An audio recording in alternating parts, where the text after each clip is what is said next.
Memang respon siapa? Hei!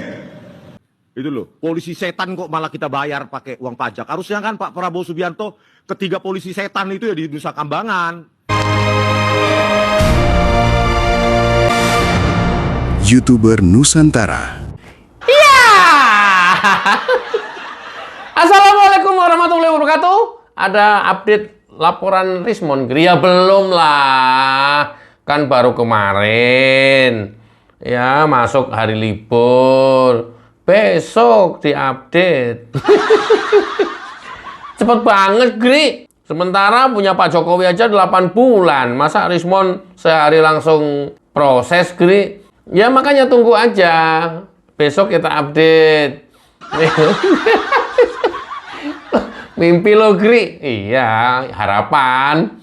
Nah, sambil menunggu besok update laporan terhadap dugaan ijazah palsu Rismon, terlebih dahulu kita lihat apa respon Rismon. Jadi, seperti apa garangnya Rismon sebelum dilaporkan, sudah seperti harimau mau menerkam orang, kemudian berubah total menjadi ayam sayur setelah dilaporkan. Ini menarik ini, Gri. Di samping itu nanti kita juga sampaikan ribut soal permintaan dicabut perkaranya oleh kelompok Roy Suryo CS, teroris. Sementara yang lain untuk memohon jangan dicabut, Pak. Jangan, Pak. Jangan dicabut, Pak.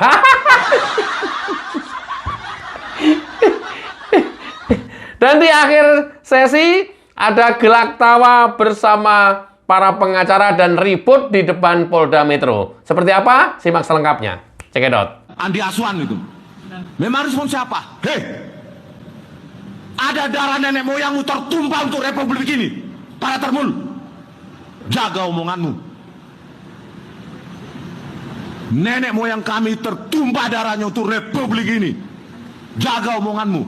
Tanyakan Jokowi itu. Ada nggak nenek moyangnya tertumpah darahnya untuk republik ini? Mon, lu marah atau apa, Mon? Marah itu, Gri. Serius itu. Emosi tingkat dewa itu. Enggak. Pertanyaanku, Rismon teriak-teriak seperti itu kan orang juga pasti nganggep itu marah. Tapi lihat Mary yang di belakangnya. Ketawa-ketawa itu. Dugaanku, pada saat Rismon teriak-teriak, Mary, itu si perempuan yang cantik jelita itu yang di belakang Rismon, kenapa ketawa-ketawa? Dugaan saya sambil marah-marah karena ngeden kan, Rismonnya ngentut.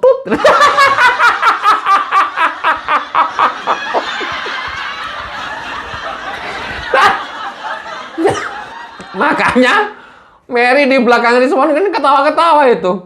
Ya, ini imajinasi saya. Sial Bang Rismon.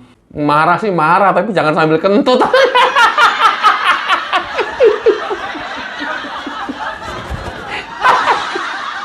Mary ketawa-ketawa di belakangnya. Nah, menerima kentut ya. Mon. Aduh. Udah kayak harimau menerkam aja. So yes lu, Mon. Lu tuh ayam sayur, Mon. Nggak usah sok-sok yes. Walah, Mon. Ya Allah, ya Rob. Itu sebelum dilaporkan versi nada tinggi. Apa? Sopran ya, yang nada tinggi yang paling tinggi ya. Ini adalah versi nada di bawahnya, tapi tetap sebelum dilaporkan ya ada nada sinis, ada nada nyinyir gitu dah. Tapi nadanya udah nggak sopran lagi di bawahnya. Lihat. Mereka para termul hanya bisa membayar para buzzer. Cuma itu yang mereka bisa. Karena membantah buku nggak bisa, melaporkan pun nggak bisa. Kasihan saya sama termul, nggak bisa melaporkan Rismon lagi.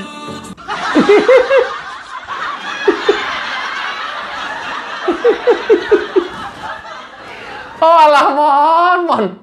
Oh, biar kawan. Itu sebelum dilaporkan. Loh, kita itu orangnya bukan yang kayak kalian. Levelnya beda, kelasnya beda. Ya, mungkin dari sisi pendidikan lu hebat gitu ya. Tapi dari sisi etika, sopan santun, attitude itu jauh, Mon. Jauh banget. Ya. Boleh lah lu ngatain nggak lulusan SD, termol-termol, boleh lah. Oh, nggak bisa lagi melaporkan Rismon, boleh lah. Loh, kita itu sudah pegang dari awal, Mon. Cuman bedanya, kita itu nggak kayak kalian. Ya, tetap cool, diem, rendah hati. Nggak yang kayak kalian teriak-teriak. Ya, sok sok menang sendiri, sok hebat sendiri, sok pinter sendiri, sok paling tahu sendiri. Nggak kayak gitu kita. Beda kelas, Mon. Bukan berarti kita itu nggak tahu keburukan kalian, nggak tahu kejahatan kalian. Kita tahu. Kita pegang kartu truf kalian. Kalau bicara begini, ini saya mengirim clue ya. Tidak hanya ijazah palsu loh. Kalau kita mau bongkar. Bahkan lebih sadis dari sekedar ijazah palsu. Seriusan. Cuman kita orangnya bukan yang ngejar sana, ngejar sini. Nggak kayak begitu. Kita masih punya attitude, punya sopan santun, punya etika, punya moral. Kalau kalian mah, aduh, teriak-teriak aja sambil ngentut. Nggak, ini dugaan. Karena Mary yang di belakangnya ketawa-ketawa kan. Orang marah diketawain sama Mary. Oke. Itu sebelum Rismon dilaporkan. Ada video yang setelah dilaporkan. Ini nih. Ada lagi banyak hoax tentang saya gitu. Banyak sekali pencibiran dan segala macam. Biarlah itu menjadi pembelajaran bahwa ternyata di Indonesia ini ya tidak dewasa ya. Inilah selalu dipelintir oleh para termul ya. Ya kalau termul terlalu kasar juga ya, ternak ya. Para mereka yang loyal kepada Jokowi tidak memahami ini, seolah-olah ini serangan pribadi. Tanggapan saya terhadap laporan siapa itu Joman atau Andi Aswan tentang ijazah S3 saya. Oh, kalau saya pikir ya, saya duga ini menurut keyakinan saya ini atas perintah orang-orang yang merasa terganggu bahwa akhir-akhir ini ya Jokowi semakin terpojok. Kita lihat bagaimana ijazah yang dipakai pada 2 tahun pencapresan 2014 dan 2019 itu legalisirnya tanpa timestamp, tanpa tahun, bulan, dan tanggal yang kami duga itu palsu ya. Jadi kayaknya memang mereka makin tersudut, makin makin sudah gelap gulita, akhirnya ingin menggeser permainan ini ya, atensi publik bukan ke ijazah Gibran dan ijazah Jokowi, tapi ke kami untuk mendowngrade stamina kami.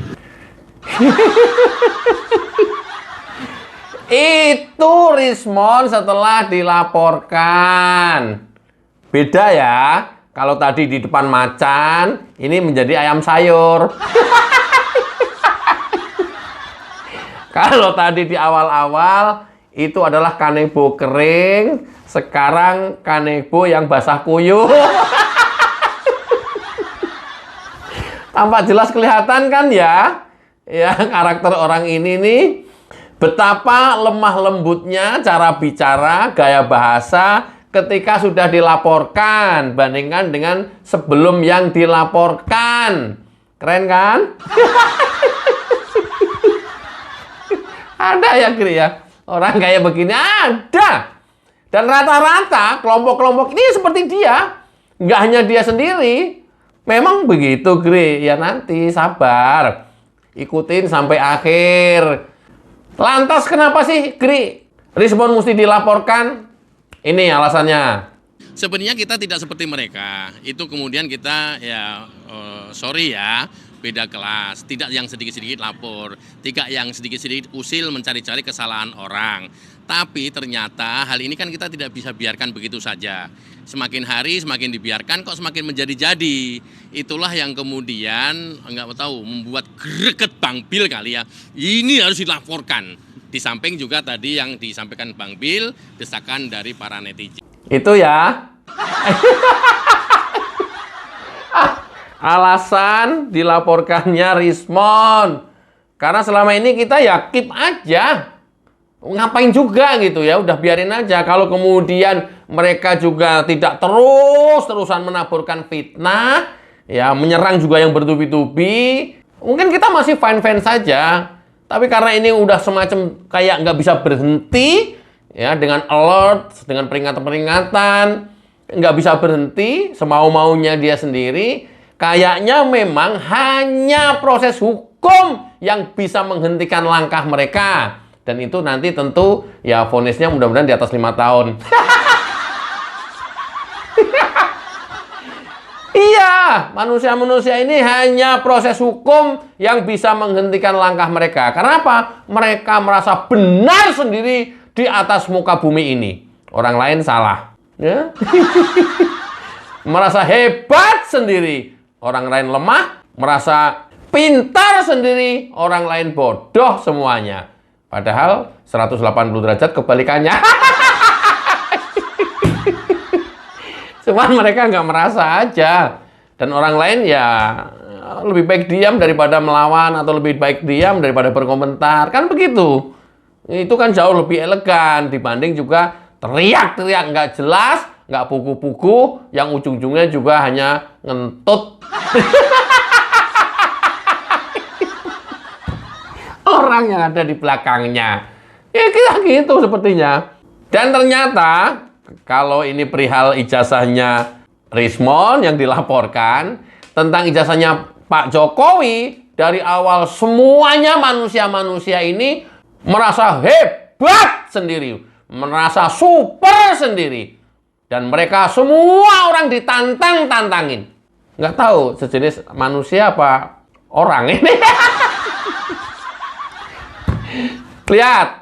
Jangankan ancaman penjara, Joko Widodo, ya. Ancaman nyawa pun saya hadapi. Gitu. Kalau mau gentle, tuntut dengan pencemaran nama baik atau penghinaan, yang dimana Jokowi harus lapor sendiri. Saya udah tanya sama Mas Roy. Mas Roy, mau berdamai dengan Pak Joko Widodo? Oh enggak, saya nggak mau damai sama Pak Joko Widodo. Keren kan? Manusia dan gerombolannya, ya baik pelaku langsung maupun para lawyernya, lihat sendiri. Mereka orang-orang hebat yang merasa di atas angin. Nggak bisa tersentuh oleh apapun. Nggak bisa orang ada yang bisa mengalahkan mereka. Mereka di atas awan. Mereka merasa segala-galanya. Luar biasa kan? Memang seperti itu, Gri. Faktanya enggak. Kalau faktanya seperti ini.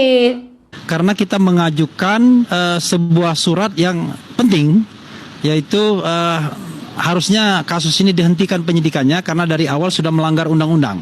Akhirnya di penghujung cerita mereka mengajukan supaya dihentikan penyidikan yang memang sudah hampir selesai dan sebentar lagi P21 dan tersangkanya sudah ditetapkan. Luar biasa kan? Katanya berani, Gri. Itulah. Katanya jago, Gri. Ya itu. Ternyata kan bebek.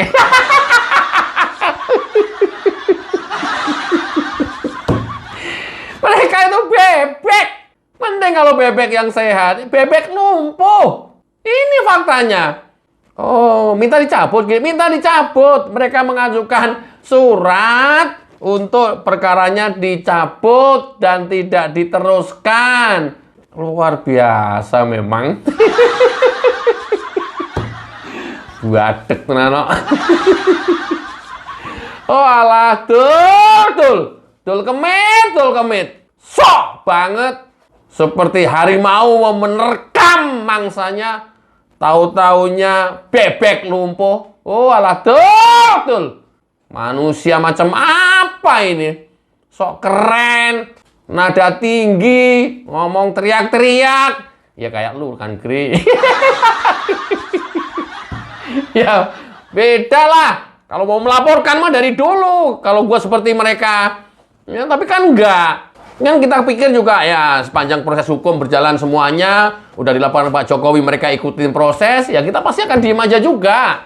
Tapi kalau terus-terusan memframing, memporak-porandakan suasana hati masyarakat seperti ini dan tidak berhenti, alih-alih persiapan persidangan nanti dengan berbagai macam fakta dan bukti serta saksi yang bisa memenangkan dirinya, justru marah terus-menerus, terkesan pengen menghindar dari kasus hukumnya. Makanya sekarang minta dicabut perkaranya. Enak sekali. Emang singkong dicabut-cabut? Lu pikir ini singkong? Woi, Dul Kemit! Kayak singkong aja minta dicabut perkaranya. Wah, enak sekali. Padahal mereka ini sok hebat, sok jago, teriak-teriak terus seperti ini. Makanya saya bilang Joko Widodo jangan mundur, jangan cabut laporan Anda, gitu loh.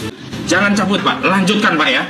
Jangan cabut. Nah, kalau memang Pak Jokowi mau menang dari putusan pengadilan, ayo Pak, jangan cabut ya Pak gugatannya, jangan cabut laporan polisinya Pak. Lanjutkan Pak. Jangan cabut Pak. Lanjutkan Pak ya. Jangan cabut. Jangan cabut laporan Pak Jokowi.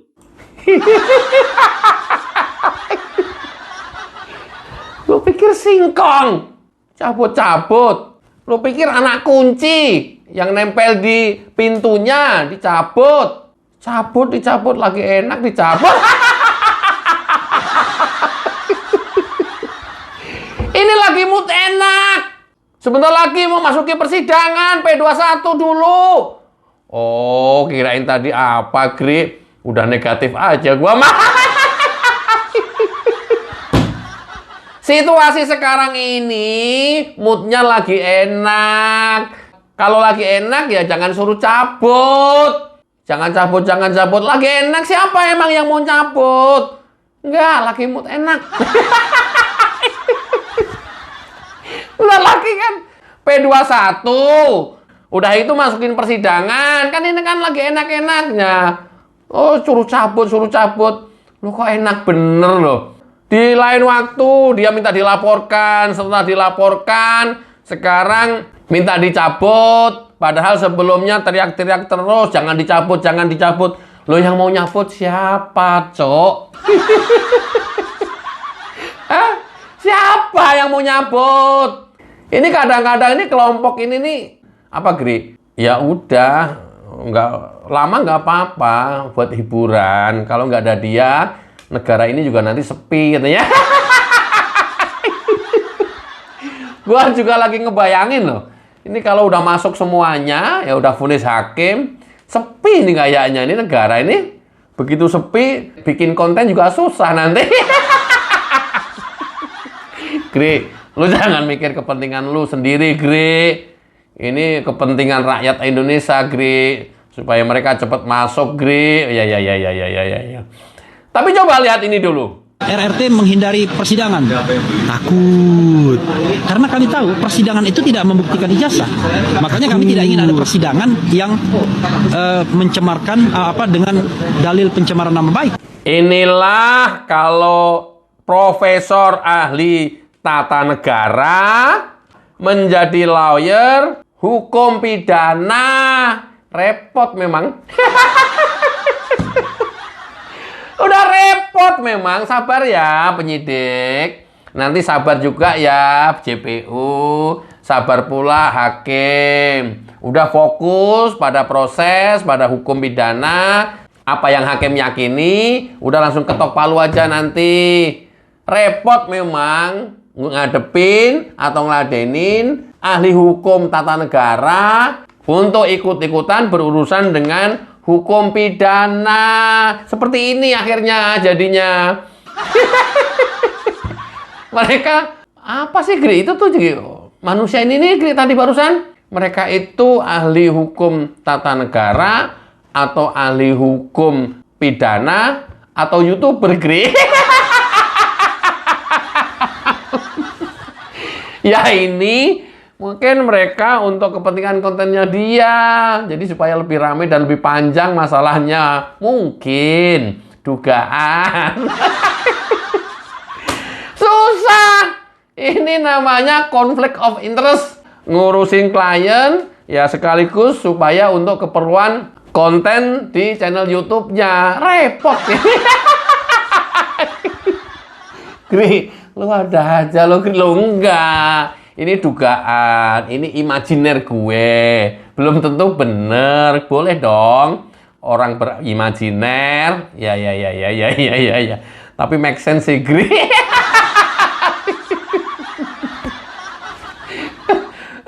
Ini gara-gara video di depan Mary dikentut sama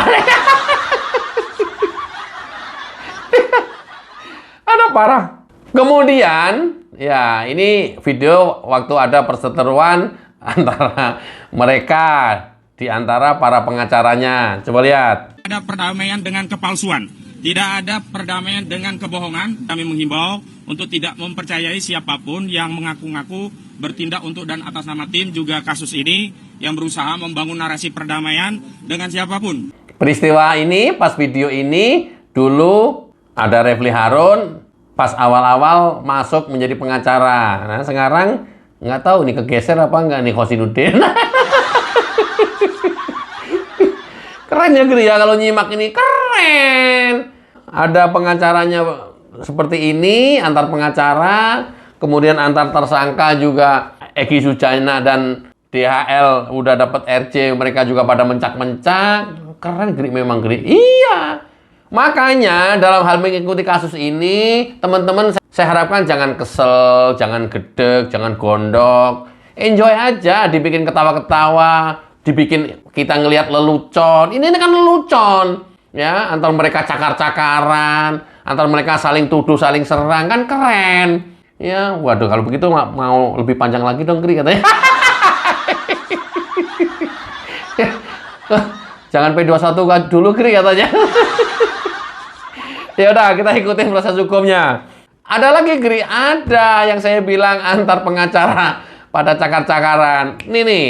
Berarti Anda menutup kemungkinan untuk berdamai dengan Ahmad Khosinuddin? Saat ini saya nggak terpikirkan untuk itu. Yang ada saya pengen dia tobat daripada informasi publik yang banyak nggak benarnya. Tobatnya ini tobat yang langsung minta maaf ke Anda atau gimana? Oh bukan, dia tidak memprovokasi lagi bahasa-bahasa dia itu. Karena saya sudah susun bukti. Track recordnya sudah ada. Jadi nggak perlu dia ngomong apa-apa. Itu nanti jadi bukti saya kok. Ini antar pengacara setelah peristiwa diberikannya RJ kepada Egy Sujana dan DHL. Kan berdua orang ini diserang terus sama kelompok-kelompok mereka sendiri, terutama Khosinuddin.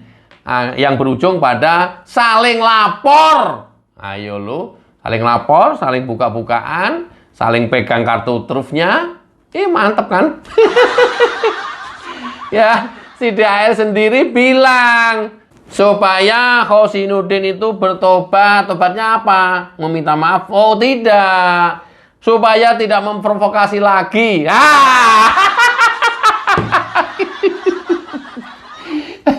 Antar mereka sendiri kan yang bilang bahwa Khosinuddin itu ya artinya ini seringkali memprovokasi. Keren. Agri memang keren. Loh enggak lah, DHL ini yang keren. Yang ngomong dia. Ada lagi Gri yang lucu. Ini lebih lucu lagi. Seriusan, lucu banget. Cekidot. Nanti asli, maka tuduhan dari kawan-kawan ini bisa masuk dalam ranah pencemaran nama baik. Menurut KUHP itu sanksinya 7 bulan pas 9 bulan. Tapi kalau ijazah itu 9 bulan maksimum. Tapi kalau ijazah itu palsu adanya, maka pelakunya itu dikenai menurut KUHP baru yang saya baca itu sekitar 10 tahun. Loh, Din, nyangkul ya Din yuk. Oh ya Din, kamu tuh cendekiawan Muslim loh Din. Kamu tuh mantan ketua PP Muhammadiyah loh Din. Kok kayak begini jadinya? Karena perbedaan politik, perbedaan pandangan, karena kebencian kok jadi begini? Enak kali Din.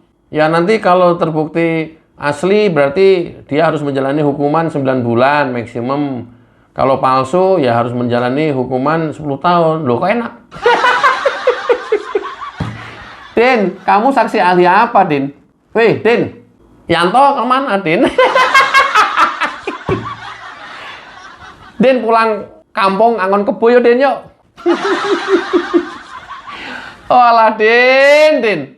Jadi saksi ahli. Din, kamu tuh nggak ngerti apa gimana ya, Din ya? Mereka menuduh ijazah Pak Jokowi palsu itu meneliti dari fotokopi, Din. Istilah istrinya kamu, Din, hamil. Kamu periksakan kandungan istrimu itu, Din, ke dokter. Kamu nggak ajak istrimu, Din. Tapi kamu foto perut istrimu. Nah, foto itu loh, Din, yang kamu bawa ke dokter untuk diperiksa. Ini analogi yang dilakukan oleh Roy Suryo, Rismond, dan kawan-kawan. Kamu nalarnya nggak nyampe, Din. Din, loh, kamu tuh ketua PP Muhammadiyah loh, mantan. Cendekiawan Muslim. Hal-hal yang kayak gini aja nggak nyampe logika lu. Profesor loh, Din. Aduh, malu-maluin, Din. Ya Allah, Din. Woi, Din.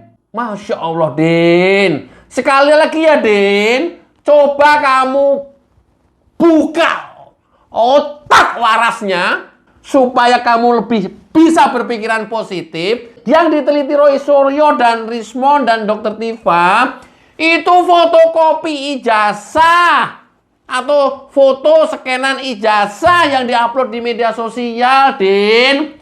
Ijazah aslinya itu nggak tersentuh, nggak diraba, nggak diambil untuk diteliti. Istilahnya, istri kamu yang lagi hamil itu, Din, di rumah sibuk masak, ngurusin rumah, tapi yang kamu bawa ke dokter untuk diperiksakan itu adalah gambar perut istrimu. Masuk akal nggak, Din? Kemudian dokter bisa mengambil kesimpulan, oh anaknya sehat, oh anaknya cacat. Masuk akal nggak, Din? Itu loh, Din. Loh, hal-hal yang basic begini, kamu profesor, Din. Loh, malu-maluin lah. Mantan ketua PP Muhammadiyah, kamu tuh profesor, Din. Masa otakmu nggak nyampe, Din? Ya Allah, ya Rob. Malu-maluin. Saya warga Muhammadiyah soalnya. SMP, SMA gua Muhammadiyah terus. Masya Allah. Gua nggak nyangka loh. Mantan ketua PP Muhammadiyah itu jalan pikirannya kayak begini. Gua nggak nyangka aja. Gua pikir realistis. Membela yang benar. Menegakkan kebenaran. Apa-apaan kayak begini. Astagfirullahaladzim. Walaupun sekarang udah gak menjabat, tapi kan malu-maluin. Kamu tuh mantan ketua PP Muhammadiyah, Den. Gua warga Muhammadiyah, Den. Astagfirullahaladzim. Ini karena kebencian kamu terhadap Pak Jokowi. Dan mungkin belum selesai bekas-bekas Pilpres kemarin yang kamu mimpin demo terus. Waktu di depan gedung MK. Sampai kamu jatuh sakit kan? Pingsan kan? Luar biasa manusia ini. Astagfirullahaladzim. Mudah-mudahan husnul khotimah. Saya khawatir di penghujung hidupnya menjadi su'ul khotimah. Jokowi, awas lu. Jokowi, ketemu di neraka nanti gua sikat lu. Ya Allah, ya Rabb, subhanallah, astagfirullahaladzim. La haula wala quwata illa billahil aliyil azim. Ya Allah, ya Rabb. Kok jadi manusia kayak begini semua ya? Gila. Nih, Den, ya. Tunggu pembuktian siapa sesungguhnya Rismond itu. Ahlikah? Bener lulusan S3 Yamaguchi kah? Tunggu, Den. Kalau ini juga nanti nggak mampu menyadarkan otak negatif kamu, gua nggak tahu lagi. Ini juga nanti kalau nggak mampu membersihkan kebencian di dalam hati kamu, gua nggak tahu lagi. Luar biasa tim Samsudin ini. Walah, Den. Masya Allah. Oke. Astagfirullahaladzim. Ampuni ya Rob. Oke, kita lanjut. Suatu hak bagi seseorang yang berhadapan dengan hukum, apalagi menjadi status tersangka. Ada beberapa cara celah untuk yang bersangkutan mencapai suatu keadilan. Keadilan bagi undang-undang, KUHP dan KUHAP, bagaimana proses perkara itu P21 di kejaksaan ataupun SP3 melalui tahapan restoratif justice. Nah, ini kesepakatan dikaji dari kedua belah pihak. Ada indikator-indikator terhadap pengajuan tersebut. Jadi ini kami kembalikan kepada pihak pelapor dan terlapor. Hasilnya akan diterima oleh penyidik Polda Metro Jaya. Jadi keputusan untuk melaksanakan RJ perdamaian itu antara kedua belah pihak, pelapor dan terlapor. Woi, ini orang-orang kalian yang mengaku berotak pinter, berotak cerdas, profesor, doktor, ahli hukum, udah diajarin sama penyidik barusan bagaimana cara menyelesaikan kasus ini tidak masuk ke persidangan. Woi, otak kalian dipakai mikir dong. Diajarin nih, gimana caranya supaya terjadi perdamaian, tidak berlanjut sampai ke persidangan. Sudah diajarin tahapannya oleh penyidik. Tinggal ngikutin aja. Ini nih caranya nih. Bukan cabut-cabut, emang singkong dicabut. Kok orang ahli hukum tata negara, ahli hukum pidana, para pengacara, nggak tahu Din Samsudin ahli hukum apa ini? Profesor, kok cara berpikirnya nggak nyampe gitu ya? Udah diajarin sama penyidik barusan. Gimana supaya kalian nggak sampai masuk ke persidangan? Diajarin tuh tadi itu barusan. Loh, ini manusia, aduh. Teman-teman, inilah kalau hati-hati ya, hati kita sudah dipenuhi kebencian. Kenapa? Karena kalau hati kita sudah dipenuhi kebencian, menjadi busuk. Kalau hati kita busuk, otak kita negatif. Kalau negatif, ya nggak lempeng. Kalau belum nggak lempeng, bengkok. Kalau bengkok, orgil gini. Aku nggak ngomong begitu sih. Ini kan bengkok semua otaknya. Nabrak-nabrak undang-undang, memaksakan dirinya sendiri. Versi dia sendiri, kebenarannya sendiri. Ingat betapa luar biasanya ketika proses penetapan tersangka, kemudian sampai dengan P21 persidangan, kasus Hasto Kristianto, luar biasa kan framingnya. Seolah-olah mereka benar sendiri dan seluruh proses hukum disalahkan oleh mereka. Hati-hati ya, masyarakat Indonesia, rakyat Indonesia, hati-hati terhadap kelompok-kelompok ini. Karena apa? Tidak berdasarkan otak yang jernih. Tidak berdasarkan ketulusan hati, tapi kebusukan hati mereka. Hati-hati. Hati-hati. Oke, sebentar lagi nanti kita akan tahu sesungguhnya siapa Rismon. Karena kan hari ini juga di pihak sebelah kan mereka katanya ini meminta bah status tersangkanya dicabut gitu. Oh, sekarang kita rilis, Bang. Emang singkong dicabut-cabut? Emang cabut, emang singkong apa bang dicabut-cabut? Ada yang minta kasusnya dihentikan. Mantan dua Kapolri itu loh. Sekarang tapi mintanya ke pengadilan, sikit-sikit minta pengadilan. Sekarang mau kami antar ke pengadilan bingung. Bukan bingung, takut. Gak enak tidur udah gak enak tidur bang. Udah gak enak tidur. Tapi bang, abang udah menanam kemarin. Sekarang pengen dicabut sama mereka. Ini abang sekarang mau menanam lagi nih. Kita buat satu laporan lagi. Ya, kita buat lagi satu laporan lagi. Ya, biar memberikan juga kepastian kepada masyarakat. Selama ini dia mengaku terus, Bang. Ahlilah inilah itulah bisa ini lihat apa ya kan apa analisa programnya apa segala macam. Nah, nanti kita uji di dalam laporan kita ini. Ya, kita kawal. Tunggu ya. Proses sudah dimulai, mudah-mudahan lebih cepat dari kasus induk ini. Kasus besarnya ini, supaya orang tahu sebenarnya siapa sih Rismon itu. Tunggu aja, supaya nanti kita juga tidak hanya pandai beretorika, hanya bernarasi, dan hanya omon-omon. Ya, maka kita tempuh langkah hukum. Kita tunggu aja. Sekarang sudah berproses dan sudah memulainya. Dari seluruh rangkaian ini, ribut-ribut masalah ini, Pak Jokowi hanya tenang-tenang saja ketika ditanya wartawan.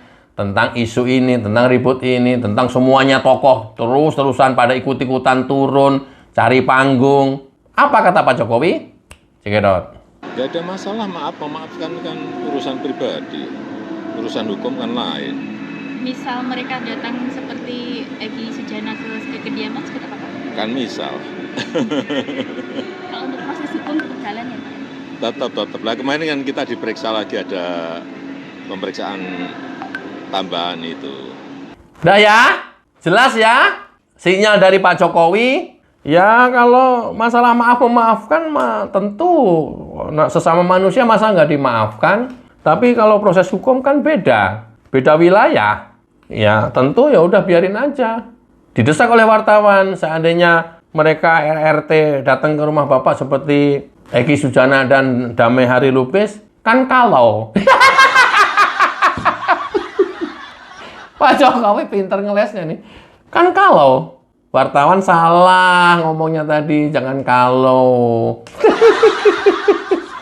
Artinya ini apa? Mereka bertiga bagi Pak Jokowi sudah close. Ya, dengan cara apapun kalian sudah tidak bisa melakukan di luar persidangan. Artinya kasus ini yang kalian bertiga siap-siap barang bukti, argumentasi, data-data untuk bisa menang di persidangan. Jangan ngoceh terus di media mainstream maupun media sosial, nggak ada guna. Gua kasih tahu nih, nggak usah framing terus, nggak ada guna. Yang lebih berguna adalah kalian persiapkan data-data, saksi-saksi ahli, saksi yang menguatkan tuduhan kalian. Itu loh, untuk bahan nanti di persidangan. Kok ya kayak begini, sekelas Refli Harun diajarin.